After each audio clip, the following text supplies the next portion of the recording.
बाजी विश्वनाथ या थोरल्या पेशव्याचा मृत्यू होऊन 1720 मध्ये बाजीराव पेशवे गादीवर बसले. त्यांच्याशी मल्हाररावांचे भावासारखे संबंध निर्माण झाले. हे मल्हारराव होळकर म्हणजेच अहिल्याबाई होळकरांचे सासरे. मल्हारराव होळकरांचा पुत्र खंडेराव यांच्याबरोबर अहिल्यादेवींचा विवाह झाला आणि अहिल्याबाईच्या तेजस्वी गाथेची सुरुवात झाली. नमस्कार, मी शुक्लेश्वर. आपण पाहत आहात थिंक द मराठी शो. होळकरांचे पूर्वज महाराष्ट्रातील वाफगाव येथे राहत होते. काही काळानंतर ते पुणे शहराजवळील होळ या गावी स्थायिक झाले.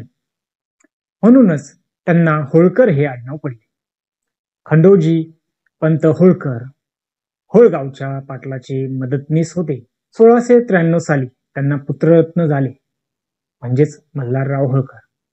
लहानपणी मेंढ्याची राखण करणारा मल्हार मोठेपणी इतिहास प्रसिद्ध घटनांचा भाग झाला. प्रजेचा तारणहार झाला, थोर सेनेचा सूत्रहार झाला. असामान्य शौर्य निष्ठेच्या बळावर पेशव्यांचा सुभेदार व सल्लागार झाला. मल्हारराव लहानपणापासूनच धाडसी होते. भीती म्हणजे काय हे यांना माहीतच नव्हते. आई वडिलांना त्याचा फार अभिमान वाटे. पण दुर्दैवाने मल्हार 3 वर्षाचा होताच वडील खंडोजीचा मृत्यू झाला. आई जिवाईवर आभाळ कोसळले. खंडोजीच्या कुटुंबाने मल्हारकडे पाठ फिरवली व हक्काची जमीन हडप करण्याचा उद्योग चालवला. मल्हारच्या जीवाच्या धोक्यापोटी आई जिवाईने खानदेशातील नंदुरबार जवळील तळोदे या गावी आपल्या भावाचा आश्रय घेतला. मामा भोजराज बारगळ हे गावचे अधिकारी होते.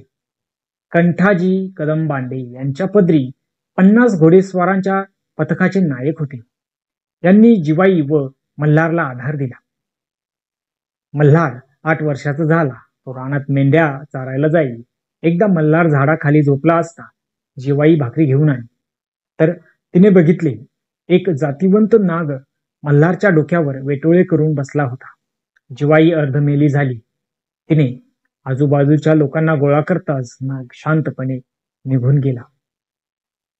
मल्हारच्या मामांनी त्या दिवसापासून मल्हारला रानात पाठवायचे बंद केले व घोड्यांची देखरेख करायचे काम दिले. बघता बघता मल्हार घोडे राखण्यात पटाईत झाला. काही दिवसांनी जिवाई मरण पावली.